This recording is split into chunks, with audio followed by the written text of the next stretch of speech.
everyone, I'm Jess, and this week we're preparing to battle for Azeroth, sparing no expense as we build our own Jurassic Park, and getting ready to catch them all. Here's the TLDR.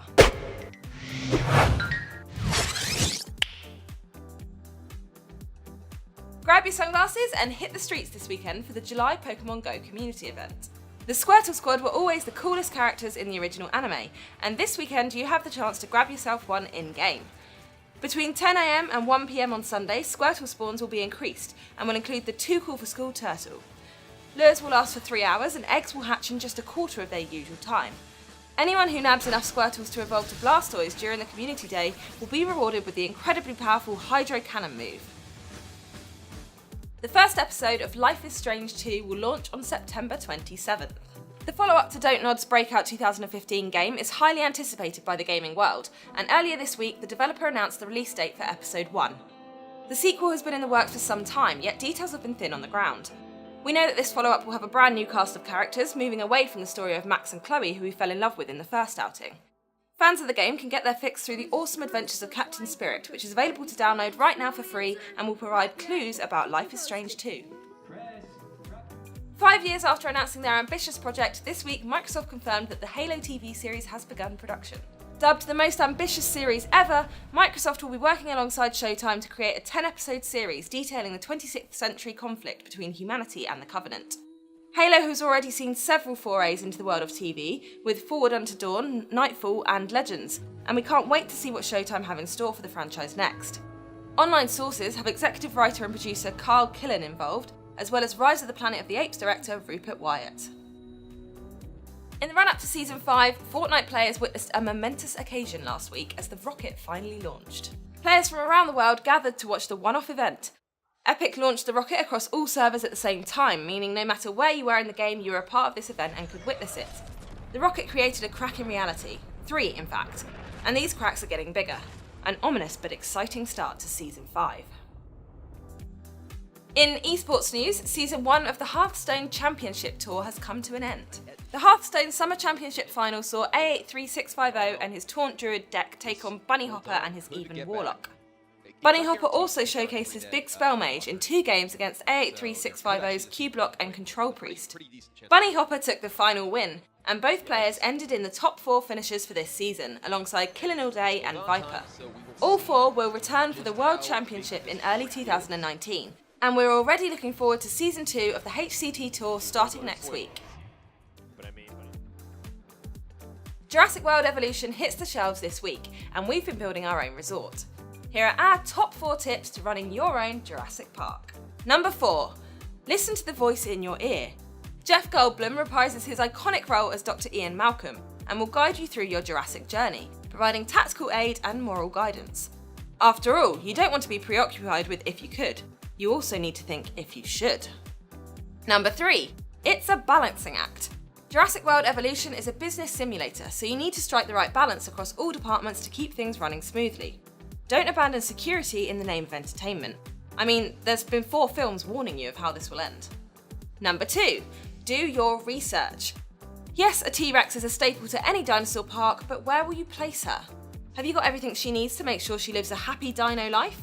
By investing time into research, you can create a better park and better dinosaurs. And number 1, spare no expense.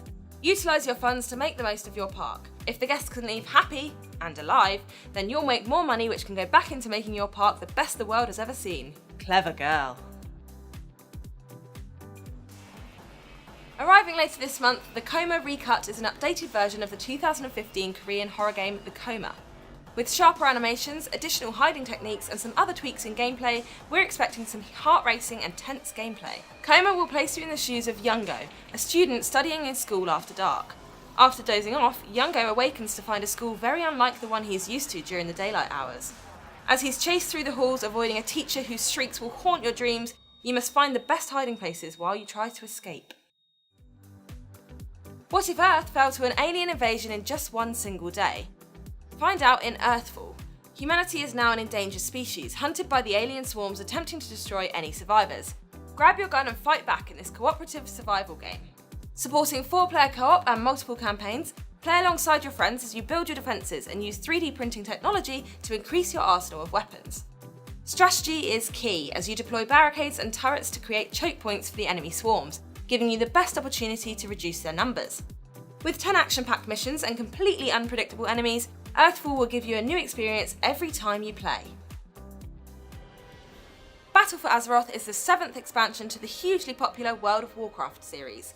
The latest expansion will increase the level cap from 110 to 120 and introduce players to the Uncharted Islands, offering battles against new advanced AI foes or other players in order to collect island resources. Following the events of Legion, there's a new conflict between the Alliance and Horde. The two factions must travel to the newly introduced continents of Kultiras and Zandalar to recruit new allies and turn the outcome of the war in their favour. So will you be crying for the Horde or for the Alliance? In preparation for the release of Battle for Azeroth, we're winding it back to this week in 2002 when Warcraft 3 Reign of Chaos hit the shelves. Released just 2 years before the World of Warcraft MMO series, Reign of Chaos was the second sequel to 1994's Orcs and Humans RTS game and introduced two new races, the Night Elves and the Undead. The plot of Reign of Chaos was told through cutscenes and cinematics, with the campaign being divided into 5 sections. The first a tutorial, and the other 4 telling the story from the point of view of each of the races. Each race has a unique set of units, structures, technologies and base building, and through each race's campaign, players would retain control of one or more heroes, growing their experience and carrying it over to other missions. By 2006, Reign of Chaos had contributed to the Warcraft franchise sales of over 2.6 million copies in the US alone. The game was met with universal acclaim, and in 2003, Blizzard released Warcraft 3, The Frozen Throne, which would be the last title in the Warcraft RTS franchise. Just 12 months later, in November 2004, Blizzard Entertainment would launch World of Warcraft to a far bigger player base than anyone could imagine, paving the way for years more content in the Warcraft universe as people explored Azeroth together. Thanks for joining us for this week's TLDR. We'll be back in the same place at the same time next week. The up to 50% off summer sale has started at Game. Spend less and play more as you pick up great savings across games, accessories and merchandise. There are hundreds of deals online and in-store. Pop down to your local game store now. And you can make even more savings with the vouchers from the brand new Game magazine that arrived in stores this week.